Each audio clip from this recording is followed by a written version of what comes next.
the nature of transcendental knowledge, spiritual knowledge in relationship to the absolute truth, to the Supreme Person, to God, is that it's ever fresh and new, and it's always understandable and applicable to one who is actually purely motivated in seeking and desiring that truth and relationship with God. So in that way, because we're eternally related with the Supreme Lord as his part and parcel spirit soul, eternal servant, then there's really, in one sense, no such thing as for the first time, because we're eternally related.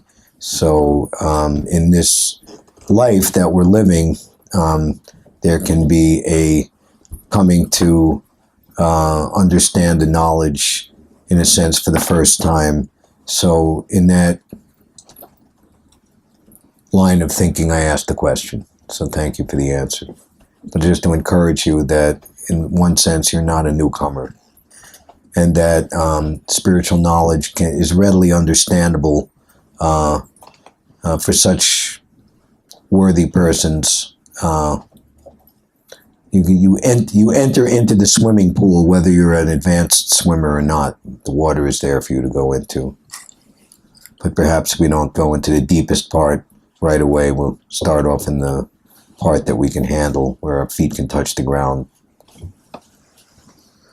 So these are invocation prayers that Srila Prabhupada has established, and they're there in the beginning of the Bhagavad-gita.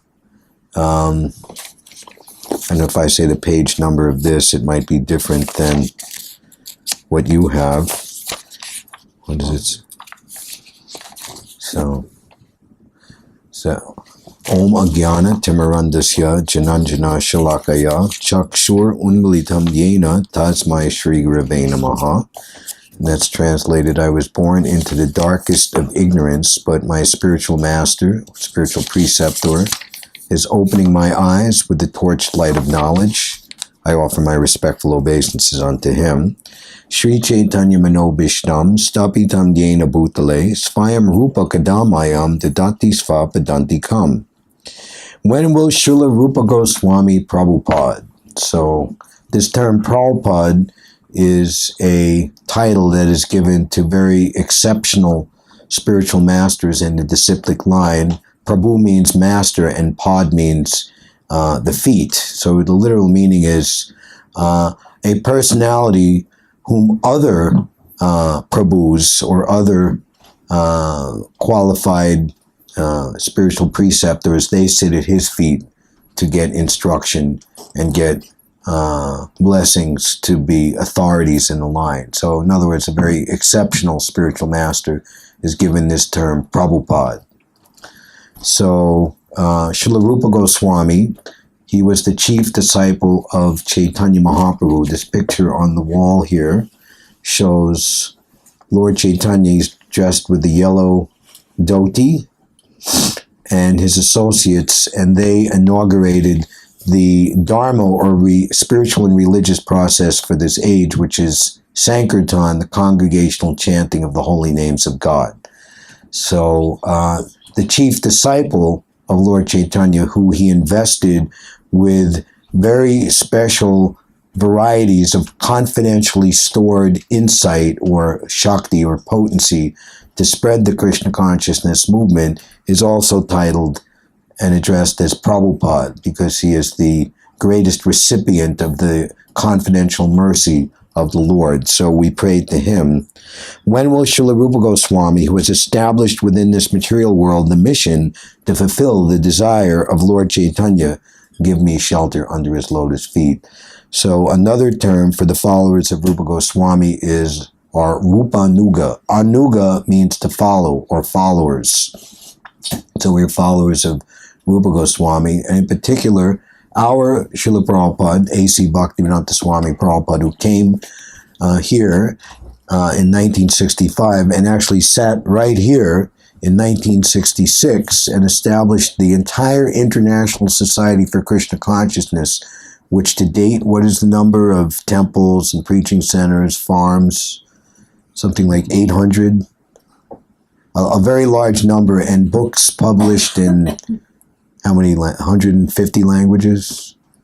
All over the world. Can imagine that, starting in a tiny little storefront right here, and he had also an apartment 2C in the rear court building, which you can see through the window, or if you can go through this door, which is an original door that was there in 1966. He came here with just a few well-wishing friends pitching in the $197 for the first month's rent of this storefront and the back apartment, and I would have a meeting, a class 3 times a week, like we're having this meeting, and he passed the donation basket around, which would get like $3 to $5 in bills and change in 1966 from the bohemian hippies and beatniks of the time, and not knowing how he'd pay the next month's rent. But just by the blessings of Krishna and the predecessor acharyas, so much came about, and now there's an International Society for Krishna Consciousness.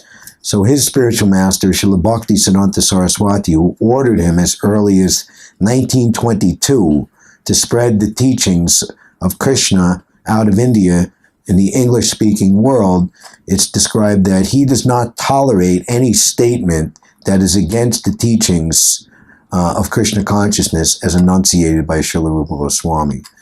So we see how people are very eager to make something new, write a book, come up with a theory or a philosophy. And if you ask them, where did you get this from? They very proudly say that I made it up myself. But real spiritual knowledge, which is not only going to be good for you, foolproof, free from, you make a theory and you don't know if it's foolproof, and over time you see that there's going to be some problems, or somebody else comes up with a seemingly up-to-date, better theory and philosophy, and yours is just kind of, gone out with the hoop skirt, as the old saying would go. But spiritual knowledge is always perfect, always true, past, present, and future. It doesn't matter what's supposedly hip and cool and what the new thing is. Spiritual knowledge and relationship, and understanding our relationship with God and the activities based on that relationship, and the final conclusion, which is transcendental love, which is prema, which is the diametric, pure opposite of what passes as love in this material world as lust, is always the right thing in all times, places, and circumstances. So by accepting a bona fide preceptor who comes in this eternal line, then what you say, being sheltered under that bona fide authority, will always be right and never can be defeated by anyone. So we pray to Srila Rupa Goswami for his mercy in that regard. Vandeham Shri Guru Shri Uttapadakkamalam Shri Gurun Vaishnavams Cha Shri Rupam Sagujatam Sahagana Raghunatanvitam Tam Sajivam Sadvaitam Savadutam Parijana Sahitam Shri Krishna Chaitanya Devam Shri Radha Krishna Padan Sahagana Lalita Shri Vishaka Vitams Cha. This painting on the wall was one of the early paintings of one of Prabhupada's first disciples, Jadurani. You see she signed her name under the lotus feet of Krishna. And even though we could say crudely executed, it is a beautiful painting of Radha and Krishna. Radha and Krishna are the Svayamrup Bhagavan, the original form of God, in the purest and most confidential aspect. Knowledge of Radha and Krishna, how to worship them, constitutes the highest summit of spiritual attainment. So Srila Prabhupada, speaking in Mayapur in 1975, said, "It is impossible to worship Radha and Krishna unless you go through the instructions and mercy of Lord Chaitanya. And you cannot get the mercy of Lord Chaitanya unless you go through the 6 Goswamis. There's Srila Rupa Goswami, and as we'll hear, there were other disciples, the 6 Goswamis that they're called, who were entrusted with presenting Lord Chaitanya's philosophy in such a way that it would be understood by scholars, philosophers, scientists, religionists, and the people in general as the supreme knowledge. When this knowledge, again, as I was saying, of the knowledge of our relationship with God, the activities based on that relationship, and what is the final fruit, activities of pure love. When people come to know what this is actually, Krishna consciousness will become the predominant philosophy on the planet, or in plain language, it will take over the world. Just like a tidal wave or tsunami overcomes the land. All other activities are suspended when there's a tidal wave. But a tidal wave of love of Godhead is. So, then Prabhupada went on to say, and you cannot achieve the mercy of the 6 Goswamis unless you get the mercy of your present spiritual masters. So this prayer takes us not in that way that Prabhupada said, in a descending way, but ascending. I offer my respectful up to the lotus feet of Radha and Krishna and their eternal associates. I offer my respectful obeisances unto the lotus feet of my spiritual master and unto the feet of all Vaishnavas. I offer my respectful obeisances unto the lotus feet of Srila Rupa Goswami, along with his elder brother Sanatan Goswami, as well as Raghunath Das, Raghunath Bhatta, Gopal Bhatta, and Srila Jiva Goswami. So even though you might not know who they are right now, it's described that their names are so holy and so pure that just by hearing their names, you make great spiritual advancement. What to speak of coming to know of who they are and what their teachings and activities are and were.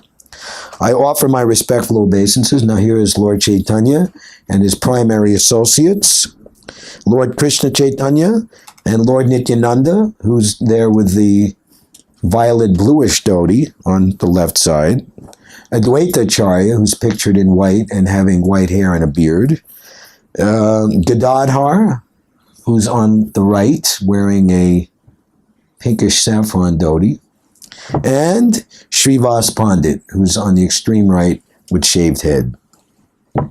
I offer my respectful obeisances to Srimati Radharani and Sri Krishna, along with their associates, Lalita and Vishaka. And 2 beautiful prayers, individually both to Radha and Krishna. Hey Krishna Karuna Sindhu Dinabandho Jagatpate Gopisha Gopika Kanta Radha Kanta Namostute. Oh my dear Krishna, you are the friend of the distressed and the source of creation.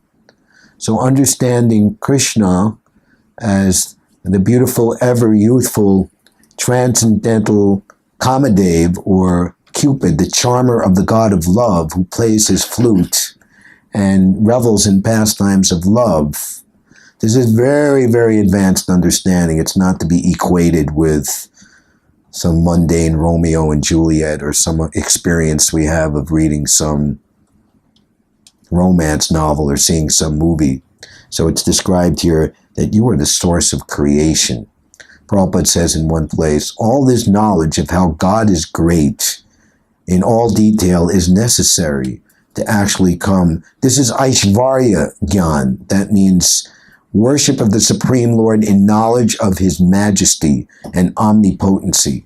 But when that knowledge becomes very firm and deeply assimilated, then it turns rightly into madhurya, or transcendental sweetness, which is the ultimate goal of life. But our Vaishnavacharyas, teachers and spiritual masters, safeguard us in our beginning or neophyte stage from making the great mistake of, it's called prakrita sahajya, or taking things cheaply and equating the transcendental pastimes of Krishna and his eternal beloved associates as in comparison to anything that we have experience of in this material world. You are the source of creation. You are the master of the gopis, topmost devotees, and the lover of Radharani. I offer my respectful obeisances unto you. This chanting of Hare Krishna, Krishna Krishna, Hare Hare, Hare Rama, Rama Rama, Hare Hare, is the direct worship of the divine couple, yet it's done, or its mood is, so to speak, in a confidentially veiled way that anyone and everyone can chant, and they will make the proper advancement and purification in accord with their eligibility or adhikar and the intensity or purity of their sincerity or purpose. So Lord Chaitanya himself has very much cautioned those who come in his disciplic succession from speaking about the intimate pastimes of Krishna before a unworthy audience or unworthy candidates, but at the same time encouraged mass Harinam Sankirtan, or the public chanting of Hare Krishna, everywhere for as many hours a day as possible. So Radha and Krishna have come in the Hare Krishna Maha Mantra in a very, very merciful way that is safe for the beginner, what to speak of the person who's not even claiming or desiring entrance into the realm of bhakti. It's beneficial for them. And at the same time, it is the Paramananda, the supreme transcendental, the summit, the supreme transcendental happiness for the Paramahamsa, or the perfectly situated swan-like devotee, or one who has completely freed him or herself from any desire to enjoy in this material world on the strength of reawakening one's overwhelming desire to serve and please the senses of the transcendental personality of Godhead, and always exist 24 hours a day in a transcendental loving relationship with him. That is how great is this process of Harinam Sankirtan. So much so, who here is familiar with the Srimad Bhagavatam and Maharaj Parikshit having 7 days to live and being instructed by Shukadeva Goswami? Who is somewhat familiar with that? Raise their hand. There was a very great king, Maharaj Parikshit, and by circumstance he was cursed, we can say wrongly, to die within 7 days. So he chose what to do. If you were told you had 7 days to live, what would you do? They would have a reality TV show, the bucket list. I'm going to go to Tahiti and enjoy to the max, whatever. But he's king. Rajrishi had and he was in the prime of his youthful life also. He had just inherited the kingdom from his grandfather, Maharaj Yudhishthira, for which the whole battle of Kurukshetra was fought. So he decided to give up everything and simply sit down on the bank of the Ganges, or we can say Yamuna. He was in Hastinapur, which is now present-day New Delhi, and took a vow not to eat or drink. And it was ultimately decided that he would simply hear the glories of Krishna in his various avatars, incarnations, and the stories of his greatest devotees who appeared in all different statuses of life through history for his remaining 7 days. So Shukadeva Goswami fully instructed him in this, the Srimad Bhagavatam, and in the very last part of the Bhagavatam, just before Maharaj Parikshit was to pass away, and Shukadeva Goswami was just about to leave, having accomplished his mission of speaking Srimad Bhagavatam, he said this: Kaler dosa nade rajan, hasti eka mahadguna, kirtanad eva krishnasya, mukta sangam parambrajet. My dear king, although this Kali Yuga, which is the age that we're living in, and Kali Yuga is defined as the age of quarrel, also sometimes it's described as the age of disagreement. No, there's no disagreement going on out there, is there? Everything is harmonious, right? The age of and hypocrisy. Oh, there's no hypocrisy. There's no duplicity, right? Everything is perfectly right.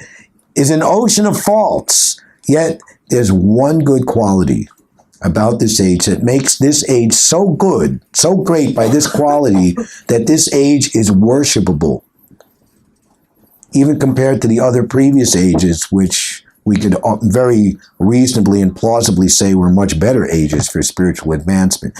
There is one good quality, that simply by taking this process of chanting Hare Krishna Mahamantra to heart, one can mukta sangha, achieve the supreme liberated association of Krishna and his eternal pure devotees, and param braja, achieve Goloka Vrindavan, the supreme topmost planet of Krishna, which is the supreme paradise or pleasure, or what people vaguely refer to as going to heaven. It's the supreme heaven.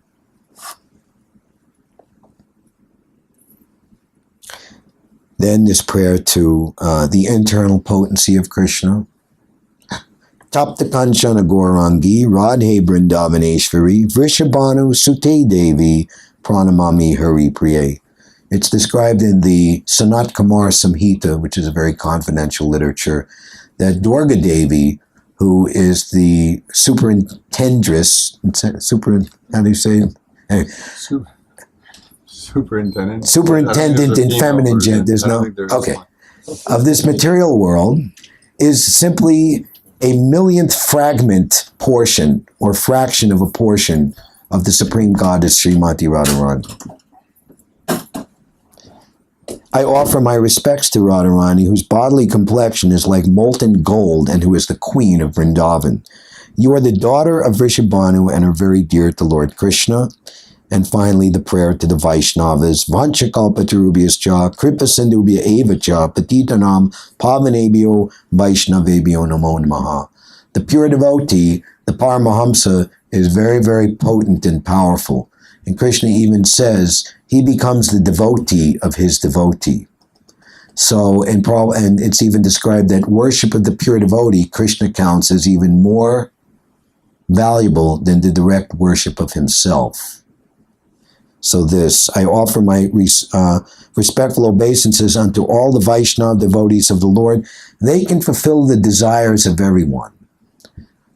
Spiritual desires, as we were saying, how to love Krishna in your particular relationship. Like everyone is trying to make themselves out as a unique personality on the bodily platform. That my fashion, my hairstyle, my gimmick, my shtick, my lingo, or whatever it is, you know. What does it say? You have to you better reinvent yourself. That's getting old, you know. But we have what's called a staibhav, a permanent mellow of transcendental ecstasy, a siddha svarup, a perfect eternal spiritual body, which is most unique and can offer Krishna a variegated facet of transcendental love that no other soul can. So a pure devotee, he sees beyond the conditioning, beyond the temporary maya or illusion that everyone's in, and he sees that dormant relationship, and he can help everyone ultimately fulfill that topmost desire. That's how great and potent is the pure devotee of God. So that's what it's referred to, that they can fulfill the desires of everyone, the ultimate desire. Just like desire trees or wish-fulfilling trees. And they're full of compassion, and by that, they're full of compassion for all of the fallen conditioned souls.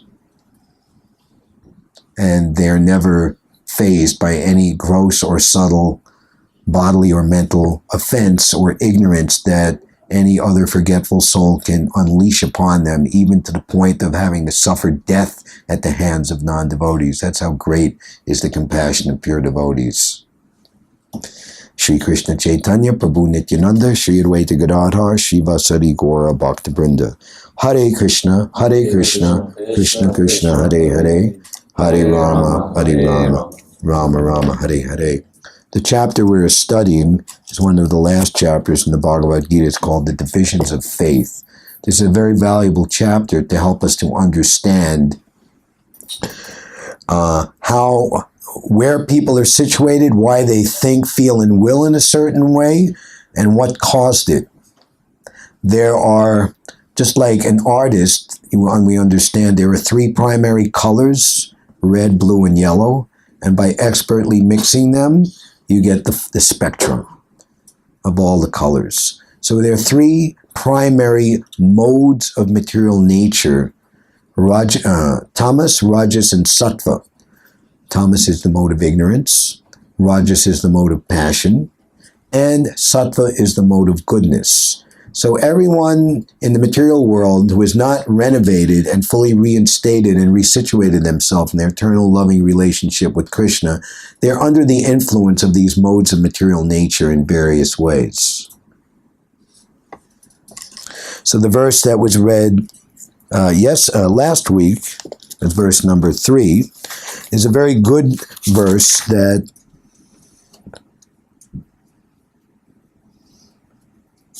gives a very good summary or understanding of how these modes of material nature work, and then forms the basis or the foundation for the information that is presented by Krishna in the rest of the chapter.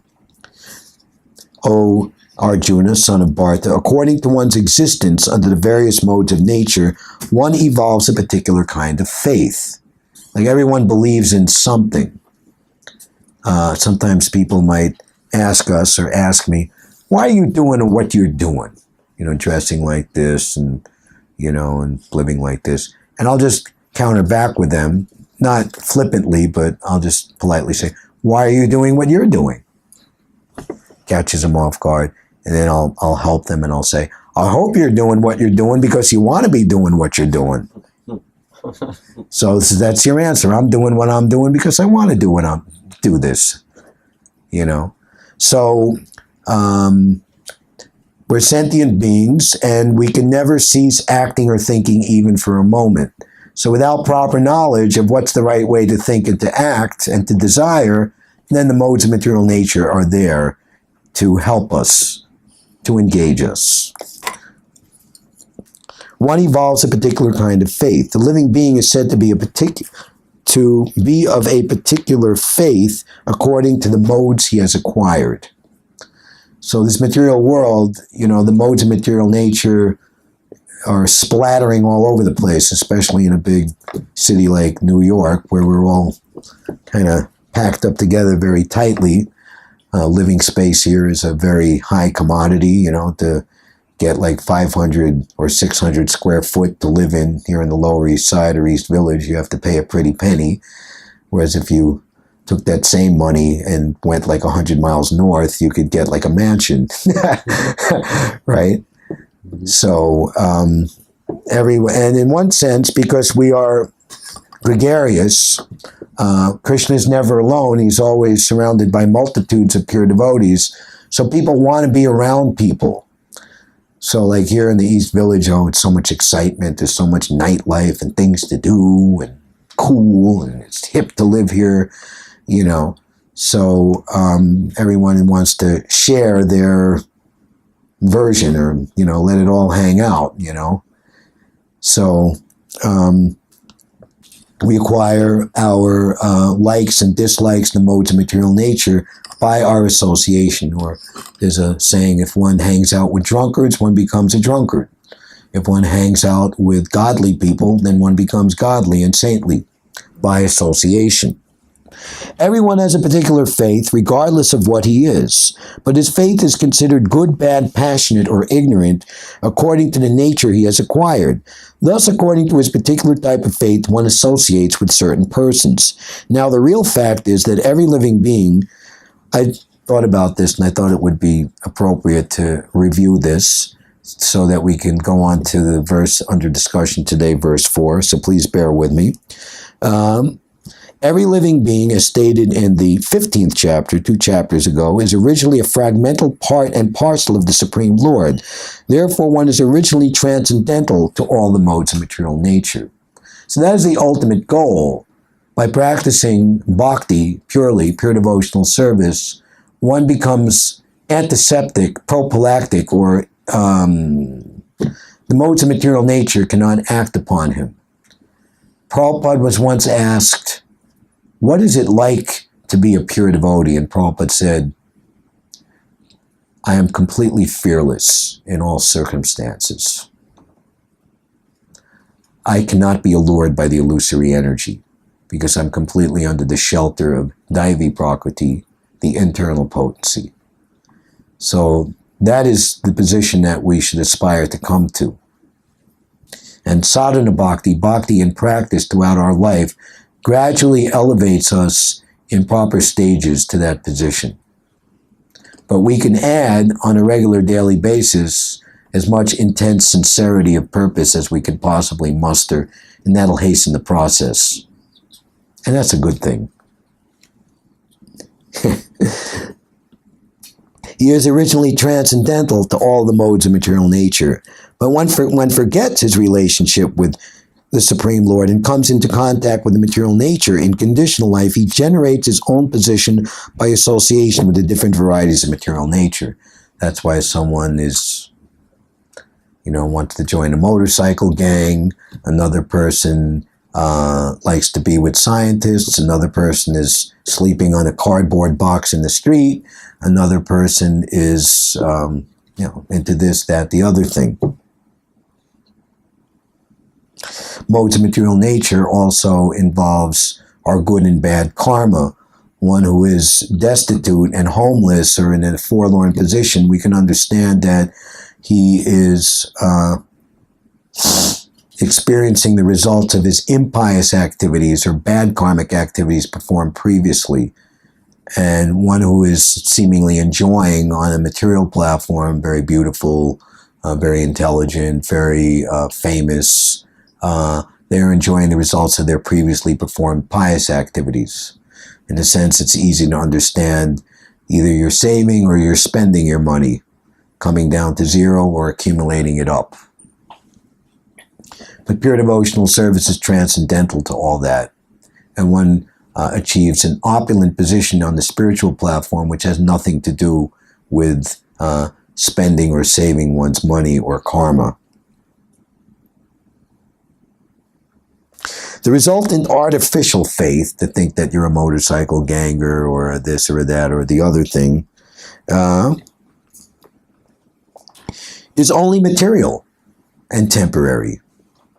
Prabhupada would say, okay, you're an American now, you're enjoying being in a big opulent country, but who knows? Maybe you'll be born in a destitute, in a poor country next time. Where's all the, salute the flag and star-spangled banner patriotism? It's all finished at the time of death. Although one may be conducted by some impression or some conception of life, originally he is nirguna or transcendental. Therefore, one has to become cleansed of the material contamination that he has acquired. In the 1970s, there was an anti-cult movement, and their watchword to accuse the Hare Krishna devotees was, you guys are brainwashed. And Prabhupada said, yes, we are washing the brain. The brain is very dirty, sir.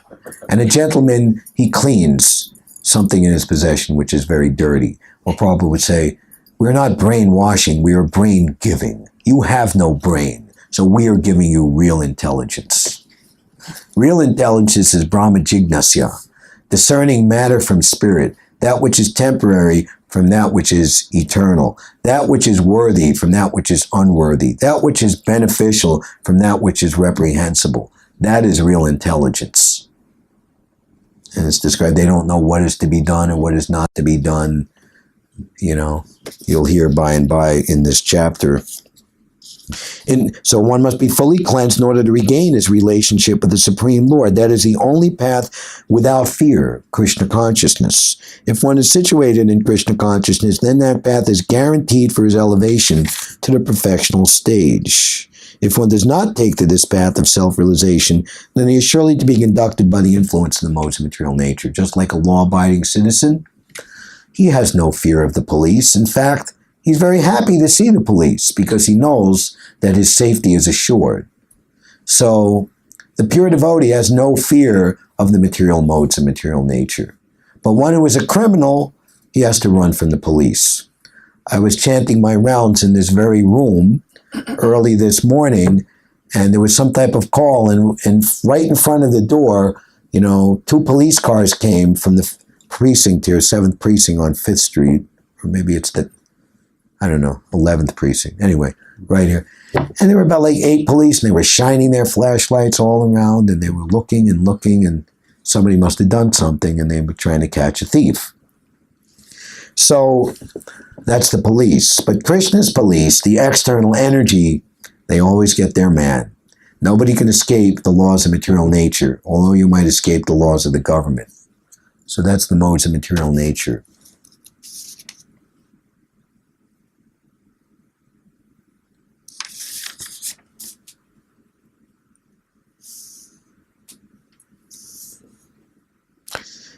Faith is very significant. Faith originally comes out of the mode of goodness, or the highest quality of the modes of material nature, which is the preparatory stage for Sudasattva, pure transcendental goodness. We have sayings, cleanliness is next to godliness. Benjamin Franklin said this, early to bed, early to rise makes a man healthy, and I'll add this word myself, spiritually wealthy, and another word I'll use, spiritually wise. So there's the early time of the day, another part of the Bhagavad-gita, what is night for the devotee is the time of awakening for the materially engrossed. And to come here, we're at present time staying in an apartment over Pitt Street, that's by Avenue C, about a little less than a mile walk to here. And I come here right when it's the climax of drinking and partying in the East Village. And, it's like people are fighting, carousing, they're drunk, and they're just yelling and screaming. And I leave here to go to Mangal Artik in the First Avenue Temple Radha Muralidhar Bhakti Center at about 5 o'clock in the morning. And all of that has basically come to an end. And all of the partiers are going back to climb into their coffin and put the lid down before the sun rises like vampires. And we're going to Mangal Artik and beginning the most auspicious time of the day. So it's opposite. That which is seen to be religious and very good is taken by people who want to party and have a good time to be the last thing that they want to be involved in, God, religion. And just the opposite. For one who is interested in God, religion, and saintly and spiritual things, it's the last thing they would want to be doing, engaging in illicit sex, intoxication, meat eating, gambling, and all types of sinful activities. Opposite.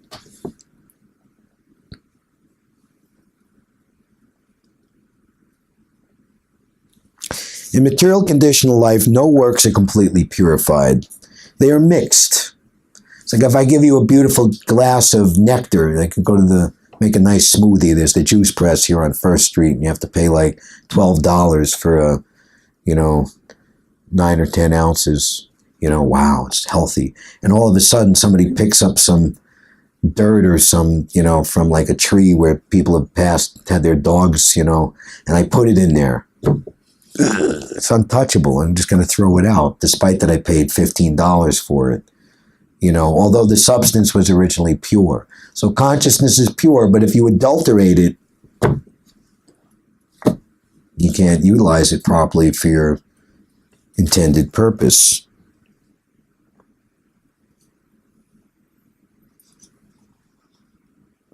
As long as one's faith is not completely purified, the faith is subject to contamination by any of the modes of material nature. The contaminated modes of material nature expand to the heart, where the soul is practically situated, or factually situated. Therefore, according to the position of the heart, in contact with particular modes of nature, one's faith is established, or one's desire to enjoy in a certain way is established. It should be understood that if one's heart is in the mode of goodness, his faith is also in the mode of goodness. So practice. That's why vegetarianism and offering your food to God. This will very rapidly purify your consciousness and protect you from demoniac consciousness. If the heart is in the mode of passion, his faith is also in the mode of passion. If his heart in the mode of darkness, illusion, his faith is also thus contaminated. Thus we find different types of faith in the world. And people create religions and philosophies based on the particular modes of nature that they're in. And people wanting association, because we're saying we're gregarious, we look for people who are similarly situated like us, and we form a cluster or a society or a religion or a way of thinking, and we all bolster each other up thinking, well, we're all thinking like this together, there's strength in numbers, so we're okay. And that goes on, and then we're going to form a whole country based on that. And then we'll go to war with other people who think differently. The other side think that they're completely justified in what they believe. And we have the whole country based on that. And these other people, well, they must be wrong and misled, but from their side they think just like they do, and then we'll have to have a fight. Might makes right. The real principle of religious faith is situated in the mode of pure goodness, but because the heart is tainted, we find different types of religious principles. Thus, according to different types of faith, there are different kinds of worship. And finally, I'm known or infamous for my long preambles. Apologize. The verse today, number 4. Yajanti sattvika devam yaksha raksamsi rajasa pretan bhuta ganams chanye yajanti tamasa jana. Men in the mode of goodness worship the demigods. Those in the mode of passion worship the demons, and those in the mode of ignorance worship ghosts and spirits. Srila Prabhupada's purport.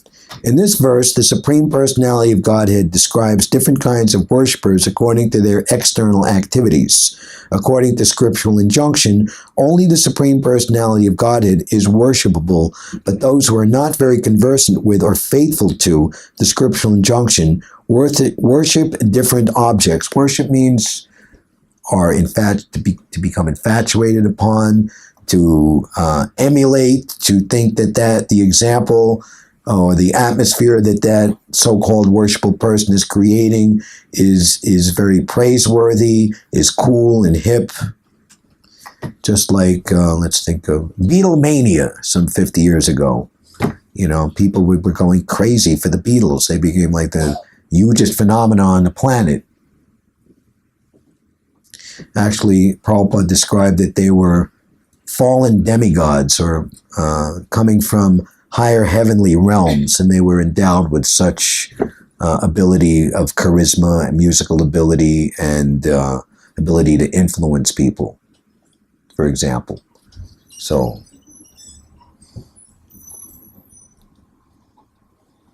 or anyone famous in a particular way. There's always somebody who's who's like famous, or people are following, people are respecting.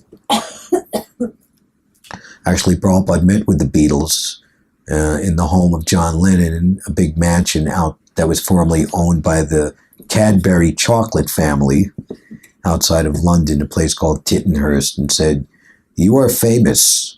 So if you actually use that fame to give people something substantial, then your fame will be noted eternally." George Harrison in particular took that really to heart and practically became a follower and almost a disciple of Srila Prabhupada. He came to the point of asking Prabhupada if it would be proper that he receive Vaishnava initiation. And Prabhupada told him in particular, you go on being George Harrison, the musician, and you write songs about Krishna consciousness, and I will give the ideas how to do that. So George Harrison's music, after he left the Beatles, and even before, the song Here Comes the Sun, and what is that? Something. My sweet Lord. That was afterwards. Something, which Frank Sinatra said was the most beautiful love song he ever heard. Said something in the way she, but he did that, but it was covered. He was writing that in relationship to Krishna, who's the supreme beloved, the supreme lovable object. So,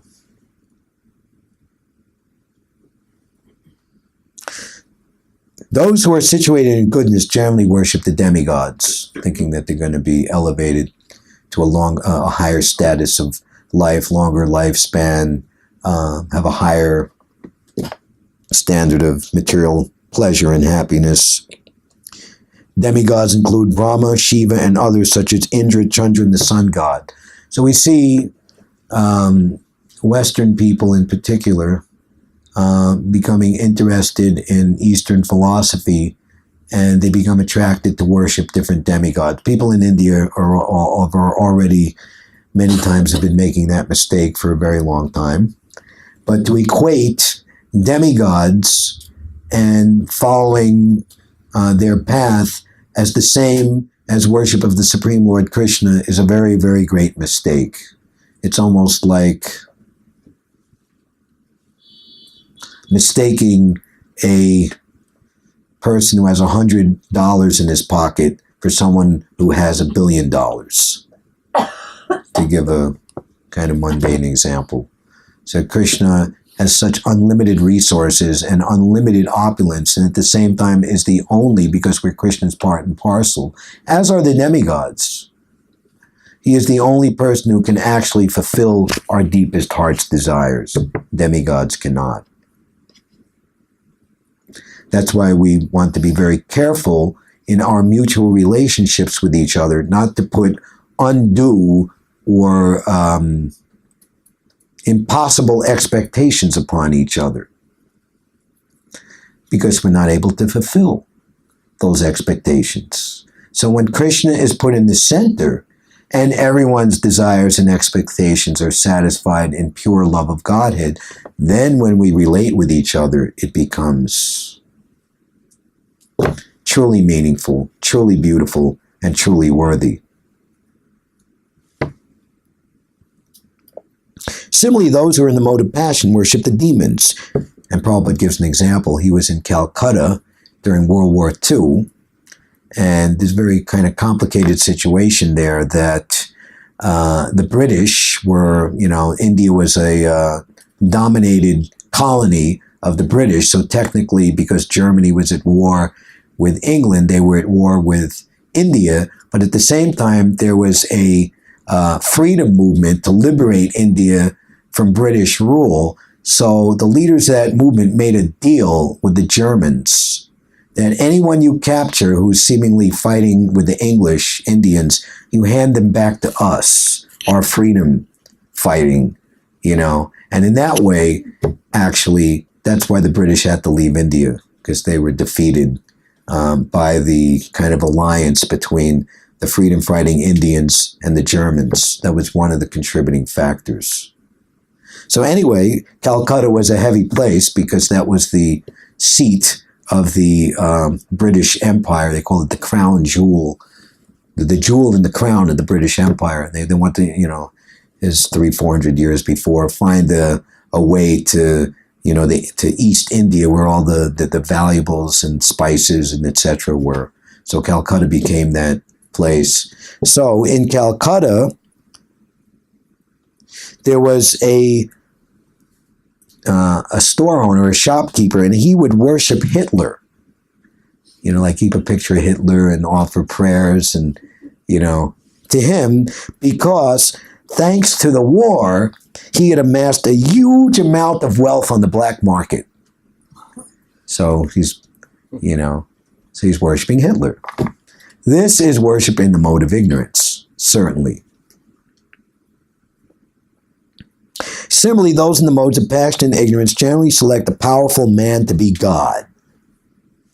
They think that anyone can be worshipped as God and the same results will be obtained. It's like, say we want to go to London, okay, and I'm at the beach contemplating that. Okay, we're at Rockaway Beach, which, is nearby. You see the planes taking off from JFK. And if I see a dog jumping in the ocean and he's swimming, let me grab onto the tail of the dog and the dog will swim me across the ocean. One should think, well, maybe I should try to do what it takes to buy a plane ticket and make a reservation. And maybe if my passport's not in order and visa, maybe get that together and legitimately go on the plane. And then I'll fly to London very nicely. But if you grab onto the tail of the dog, you will drown. So that is why, the same result, worshiping the Supreme Lord or following some mundane person who has some little insignificant temporary charisma. Now it is clearly described here that those who are in the mode of passion worship and create such gods, and those who are in the mode of ignorance and darkness worship dead spirits. Sometimes people worship the tomb of some dead man. People into, satanic, so-called black magic, seance, and, You know, like they have over here on 4th Avenue, the Halloween Superstore, and, you know, and Gothic. And I spent time in Boston, and nearby is Salem, where they had these infamous witch hunts in the 1600s. And, you know, they call it, even the police cars, you know, the emblem, the Witch City, and they have a black witch silhouette flying on a broomstick, and they have a huge Halloween week, which culminates on Halloween Day, when the Boston devotees would go and do Harinam Sankirtan there.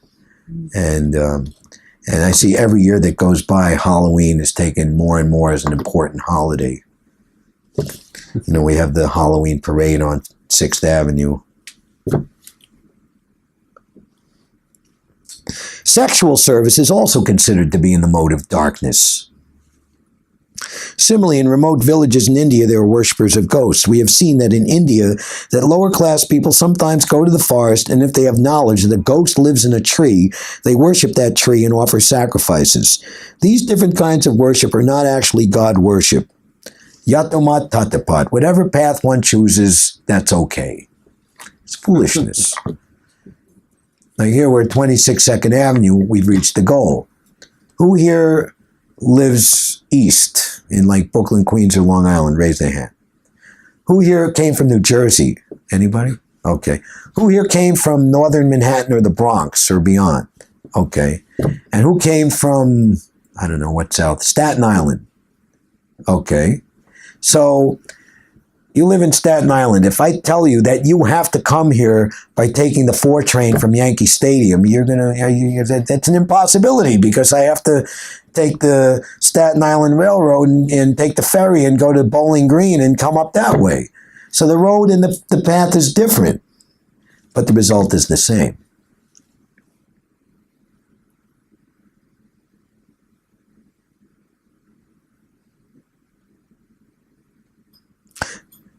They're not actually God worship. God worship is for persons who are transcendently situated. In the Bhagavatam, 4th canto, Sattvam Vishuddham Vasudeva Sabditam. When a man is situated in pure goodness, he worships Vasudeva, Krishna. And it's described because Krishna is the root of everyone in the entire cosmic manifestation. The action of worshiping Krishna is like the focused, aimed action of pouring water on the root of the tree. Just by doing that, all of the tree, the branches, limbs, and all the leaves are nourished automatically, just by doing that. Anybody ever have a child or take care of a child like 2, 3 years old with a sprinkling can, and they want to put water on each leaf or flower? That's very cute, but, you know, ultimately, Johnny or Susie, you have to put water on the root. The impersonalists are supposed to be situated in the mode of goodness, and they worship 5 kinds of demigods. They worship the impersonal Vishnu form. This is another stumbling block. All right, I'll worship God, but God is not a person. He's an impersonal energy.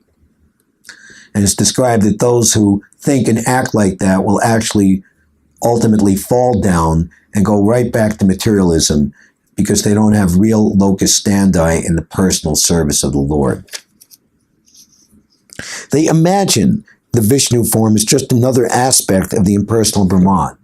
Just like if I come into your house or apartment and I look at all your belongings and things that clearly indicate you as a person, and I say that you're not a person, you're just energy. Isn't that crazy? Or say that, say I'm your friend, and okay, the key is above the thing, or you just push this combination. Come in, I went to the store, I'll be back in 10 minutes. I'm sitting in your house, I'm sitting in your apartment, you come back, and then when you come back and you say, you're just an impersonal void. Is that just not crazy and offensive?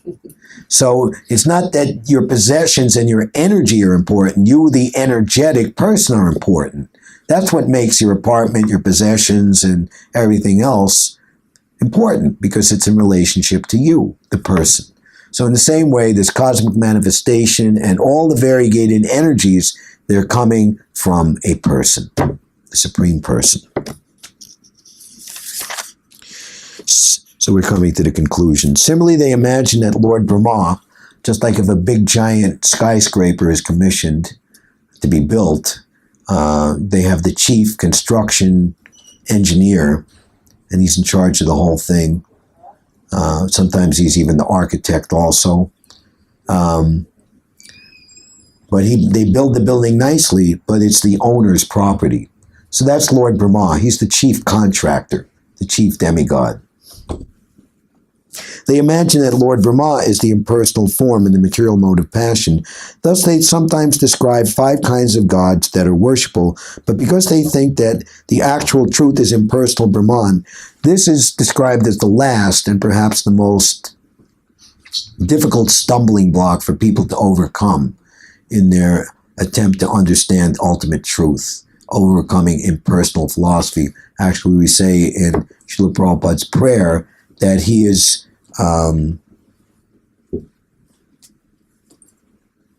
teaching pure personalism, the Gauravani, the teachings of Lord Chaitanya in these Western countries, which are filled with Nirvishesha Sunyavadi, impersonalism, and voidism. Voidism is another very dangerous philosophy, that we have such a bad, bitter experience in this material world, so let's just enter into nothingness, nirvana, and then that's real peace. But because we're sentient beings, that's just crazy philosophy. You know, nobody can be happy with nothingness. There was a Gary Larson cartoon I thought was very funny, that some shaven-headed Buddhist disciples are giving a birthday to their aging guru, and the aging guru is opening up a beautifully decorated, with wrapping and a ribbon box. And he's looking inside the box, and he exclaims in great joy, "Just what I always wanted, nothing!" And then the empty box, happy birthday,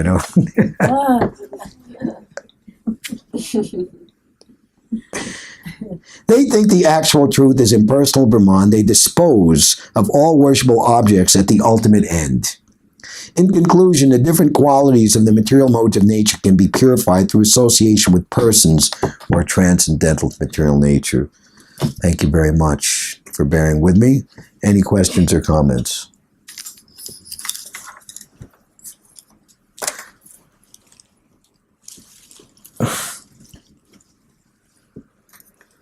It's a nice chance for people to, if you're thinking about what you're listening to, if you have some ideas that come to your mind that are related, please feel free to comment or ask Ron the question. I have a question. Yeah. What's your name? Dorian. Dorian. Hare Krishna, Dorian. Nice to meet you. So I definitely for sure believe in the idea of karma, because it's quite obvious for me, but at some point, I feel as though it breaks down and it doesn't make sense anymore. Could you give an example? Sure. So, for instance, I'm wondering, from your own theory or philosophy, or the Bhagavad-gita says something about this, that do our souls have a beginning? Because I know that that there's this idea that we reincarnate, and when we reincarnate, we carry on our karma and the things that, for instance, if we've done something bad in our past life, then we'll experience that in our present life. But it's, for me, is there a beginning to that? Because it would seem as though, where did I accumulate bad karma? Where did I accumulate good karma from? And where does that come? Do you have Bhagavad-gita? Have you looked at it at all? Sometimes. Okay. You have a copy of it? Okay. In the second chapter, which is Contents of the Gita Summary, Krishna takes special care with many verses to establish to Arjuna and to us how the soul is eternal. Never was there a time when I did not exist, nor you, nor all these kings and soldiers assembled on the battlefield, nor at any time will any of us cease to exist. The soul never came into being, does not come into being. He can't be moistened by water, withered by wind, cut by weapons, burned by fire. He's indestructible. So, in answer to your question, it's when we misuse Lord Chaitanya makes it very simple. Somehow or other, I have fallen into this material world. When somehow or another we're here, and we're encouraged to think, we shouldn't think, how did this happen? But we should think, how can I rectify, or how can I get back to my natural position? Actually, the very last sentence in the Bhagavad-gita, very, very encouraging. I don't remember it exactly by memory, so.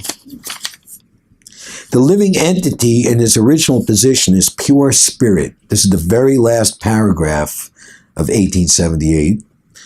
He is just like an atomic particle of the Supreme Spirit. Thus, Lord Krishna may be considered to the sun and the living entities to sunshine. Because the living entities are the marginal energy of Krishna, they have a tendency to come in contact either with the material energy or with the spiritual energy. In other words, the living entity is situated between the two energies. See, like with this spiritual aspect of things and material aspect of things. And the Bhagavad Gita teaches how we're meant to somehow keep those two things in harmony while we're in this conditional life. Ultimately, even we're in this material body, we can become what is called a Jivan Mukta. Jiva means the soul, Mukta means liberated. Liberated, thinking, acting, feeling, willing on the pure liberated platform, even though still within the material body. So we can come in contact with either the material energy or the spiritual energy. In other words, the living entity is situated between the two energies of the Lord, and because he belongs to the superior energy of the Lord, ultimately, factually, conclusively, he has a particle of independence. By proper use of the independence, in other words, steering our desire in the right direction, one comes under the direct order or protection of Krishna. Thus, and this is the final sentence, which is so nice, he attains his normal condition in the pleasure-giving potency, the Ladini Shakti, the internal potency of Krishna, not this external energy that we're in. So, karma is just based on, being in this material world. So the beautiful thing about Krishna consciousness, and Prabhupada says, in one stroke, all of that karma is eradicated, or the karmic debt is just immediately, just like if you have a big debt and like some well-wishing person says, I got it covered. The debtor, he pays the debtor. You're done. Or like, a lot of young people here have apartments, and I'm sure daddy is the guarantor on their, they have to 80 times, whatever the rent is, the guarantor has to make 80 times that a year, they're in a $4,000 a month apartment, and daddy's got them. Anyway, it was a mundane example. So once you take to the bhakti marg, the path of pure devotional service, then all your karma is eradicated. But at the same time, the impression or attachment to those types of material activities that one has had, then Krishna wants to see that we are very sincere to maybe tolerate the impressions of those things upon the mind and our desires, and just show and more develop our spiritual desire in relationship. And there's one statement that Krishna wants to see how painstaking we are to achieve him. So proving our ultimate sincerity is a very purifying process. So that's described in the Bhagavad Gita. Karma is not eternal, and there's a way out of it, definitely. It's described that simply by chanting the holy name of Krishna once, one is freed from more bad karmic or sinful reactions that one can even commit. But one shouldn't take to like professional sinning and confessing. There's some religions that say you just confess your sins and, say a prayer and then you're okay.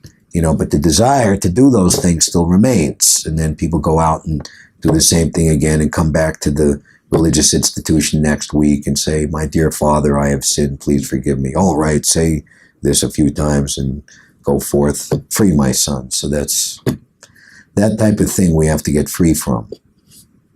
I hope that kind of answered your question. It's a nice question, and it can be answered and talked about in very many variegated ways. But that what I said, I feel confident is the essential understanding. Hare Krishna. My question is pretty strong. Oh, okay. I guess mine is simpler. Hare Krishna. I was just wondering if you can discuss a little more about impersonalism and how we could, if you have any advice or any comments on how we could have those discussions with impersonalists. Not to provoke the conversation, but if the conversation comes up, how to. Can you give me an example of some type of philosophical block or loggerhead you might come up with such persons, and what argument they would stand firm on, and what you would say to them? Right. So partially you mentioned that during the discussion, but I have visitors from out of town, and they're staying with me, and the conversation came up as I was preparing prasad, and I had the mantra on. About how I came into Krishna consciousness, and so my friend basically said I can't accept she did some reading online, and so What kind of reading? What? Reading about Krishna consciousness, Derogatory internet stuff. And Okay. I'm from Greece, so in Greece, which is, there's a lot of propaganda Okay. on the Greek websites. Okay. So she, apart from the whole idea that it's a cult, the other argument was how can you believe that God is a person, even if we were to believe that God exists, he is energy. It's energy. It's not something tangible. Again, it just comes down to a simple thing. People want to enjoy in this material world. So the appearance of, vagrant, illegal tenants or squatters go into a building somehow. Actually, one of the early devotees was living 50 years ago or more on Suffolk Street, which is below Houston. And the building was in such bad shape that the landlord wasn't even collecting rent. You can imagine. Anyway, the point I'm making is that when the landlord appears, everybody's got to pay rent or face the consequences. So they don't want to face the consequences. They want to go on enjoying this material world. So therefore, God cannot be a person. He's just energy. I don't have to obey energy. I don't have to surrender to energy. When the father comes and, the kids are playing, sometimes they might get into just such a frenzy. They're going to be breaking things or mischief is being done. But when mom and dad or the teacher come, whoops, right? Anybody here a teacher? Okay, you go out of the room and then the kids are doing, and you come back in and what do you got behind your back there, Johnny? Right? Something like that. So it's just mischief philosophy. It's just pure and simple nonsensical philosophy. It's based on envy of the Supreme Personality of Godhead. Someone who's actually envy has very, very diverse and insidious manifestations in this material world, and the more we rise above the modes of material nature, and the more we see that we're actually in a very stark minority. That's why sadhu sangha is so important when we come together with like-minded people, because it's just an ocean of envious, They're walking around, they're well groomed, they're well dressed, they seem to be talking very plausible, intelligent philosophy, but because they're not surrendered to Krishna, they're more or less like poisonous wells that just, their association is just so, and just to hear philosophy like that, just to, people think like that, it's just so, it breaks the heart and soul of one who really loves God, It's like, you love somebody and then you want to, your friends and relatives, you want them to love them too. And they don't say, for whatever reason, Or like the Shakespeare's Romeo and Juliet, right? Like the Capulets and what was the other family called? Montagues, right? They hated each other, the Hatfields and McCoys, but the best fruit of each family, their beautiful, the handsome Romeo and the beautiful Juliet, they loved each other, but they couldn't get their family, and of course the result was tragedy, right? So, so that's where they're at. So to convert or to make such people see the light is very, very difficult. That you should know that. So you shouldn't feel bad that you can't do anything about that. Because this impersonal philosophy is the mother or the support of all other types of hedonistic, atheistic philosophy. And this is the age of Kali. Just like we're not going to say, oh, it's getting cold outside and the winter is coming. Oh my God, oh my God. It's just natural. So what do? We'll go to recreation equipment over here, or if we're not as rich, then we'll go to the Burlington Coat Factory or Kmart and get a coat and stay warm in the winter. So we equip ourselves with transcendental knowledge. Actually, this Kali Yuga is the opportunity for the living entity to receive the bitter fruit of their atheism in full manifestation. That's what this impersonal philosophy is all about. In fact, the Lord Shiva, who is the chief demigod along with Durga in charge of the lowest modes of nature, ignorance means forgetfulness of your own soul. My dear Lord Shiva, I want you to appear in the age of Kali as a Brahmin, Sankaracharya, and concoct a philosophy that will deviate the human race from me. That is impersonal philosophy. So people who adhere to this, they're basically, I'm having my cake and I can eat it too. I'm spiritual, but at the same time, I'm God.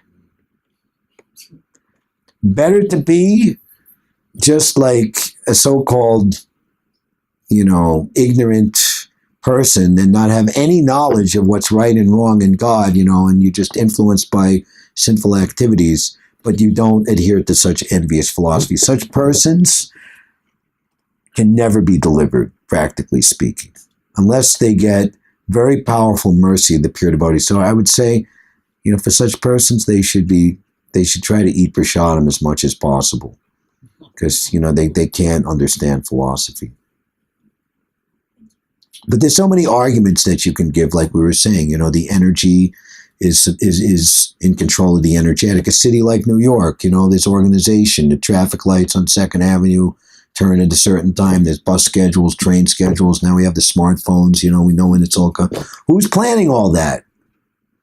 Like they make a plan to, do repairs on the weekend, Monday through Friday, 9 to 5. The trains are running good. Did that just happen by accident?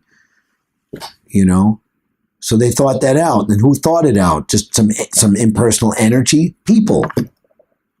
There's a MTA chief, there's a chief of police, there's a mayor, there's a hierarchy. So what to speak of in the greater hierarchy of this cosmic manifestation, how it's being ordered? Krishna's brain is so great. He knows what everybody's thinking, he knows what everybody's doing, he knows past, present, and future. He's just so great, yet at the same time, all of these things are done automatically. He's simply enjoying in the spiritual energy. So the more that we cultivate knowledge of Krishna's enjoyment and the spiritual energy, and as we were hearing, our natural position in that pleasure-giving potency, then we'll understand this external energy in all of its ramifications very, very easily. And no one will be able to defeat us. No one will be able to bewilder us. Nobody will be able to shake us from our absolute resolve. So more and more here, and it's not time I could go further, here are the conclusive, concrete arguments of the pure devotees against this impersonal philosophy, and make your own self very strong in mind. Hare Krishna. Hare Krishna, Prabhu. I was a little bothered by the end of this. This purport of today, number 4. Yeah, just because it says like the mode of ignorance, you know, those in the mode of ignorance worship ghosts and spirits. And for me, I feel as though as someone who has always been tuned in to another frequency, into a mystic frequency, one who astral projects unwillingly daily, right? One who is in constant connection with ancestors. How is it that it's the mode of ignorance if one is chanting, if one is pursuing a higher ancestors? Yeah. Your ancestors? Yeah, sure. Yeah. I see my grandparents. I see plenty of people. I get knowledge. I bring it back. So it's a natural inclination. I know my mother died. She was only 41 in 1973. I was only 14 years old. I can't say that I know where she is right now, but she showered me with a lot of love and affection, and I think by coming to Krishna consciousness 5 years after that, a lot of that had to do with her liberality and her trying to direct me to what she thought was the best thing. So even to date, some 45 years after her passing, you know, I have the desire that she, you know, achieve perfection, and that I can ultimately see her again in perfection, not that, you know, mother and son relationship that was there in this world. And even Krishna says that out of respect for his topmost pure devotee, what to speak of the immediate mother and father or grandparents, he liberates 21 generations backwards. That's in relationship to Prahlad Maharaj. You can read that in the 7th canto. So it's not at all worship in the mode of ignorance, worshiping ghosts and spirits, but, you know, sinful people who die, say like some big famous celebrity and people like that, and people just infatuated with them and without any knowledge of what is factually taking place, that could be counted as worship in the mode of ignorance. Even just growing up in Christianity, God the Father, God the Son, God the Holy Spirit, I see Jesus Christ as a spirit. I see Lord Chaitanya as spirit. This is how I see it in my mind because of how I've been, like, you know, ingrained in this life. I see all of it kind of in this.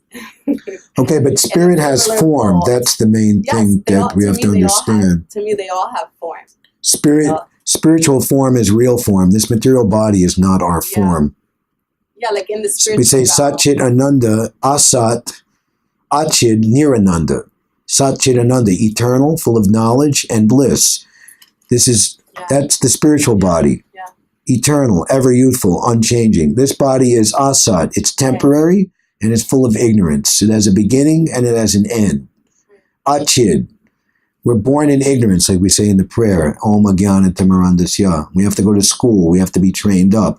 In the spiritual world, you have complete knowledge, automatically, as part and parcel of your eternal loving relationship with Krishna and Ananda, ever new, ever increasing, variegated, true pleasure, Ananda. Here, temporary pleasure, which is flickering and has filled with so much inebriety, just like the juice press juice with on the street putting it. But my thing I was trying to get to is it wrong to reach out to say if you believe in like guardian angels or these spirits is it wrong to reach out and ask to protect for them to is that worshiping them? No, Is that but we want to make sure that we have just so little time in our life and so much energy to direct. We should worship the pure devotees. It says, he reasons ill who say that Vaishnavas die while thou are still living in sound. Well, how does the rest of it go? While living, and they tried to spread the holy name around. So when a pure devotee leaves, it's not like we consider they've entered into samadhi. Yeah. So pure devotees are placed in a tomb, and one can go to that place where they're entombed, and you worship there. Like there's the samadhi tomb of Rupa Goswami, Jiva Goswami. Prabhupada chose that as his select place for inspiration, to gain the strength he needed to leave India at the age of 69 and start the Krishna consciousness movement.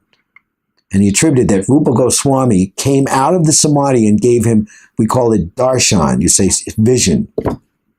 So this is very good, but we should do it with worthy, liberated souls. That's the point. Yeah, no, I've done it at Gita Nagari. And Bhakti Tirtha Yeah. Samadhi. Have you been to Vrindavan yet? No, Have you planned to go? I hope so. It's just a question of buying. It's a question of when. Okay. But you should go. Actually, there's a place that one very wonderful devotee about 100 or so years ago called 64 Samadhis.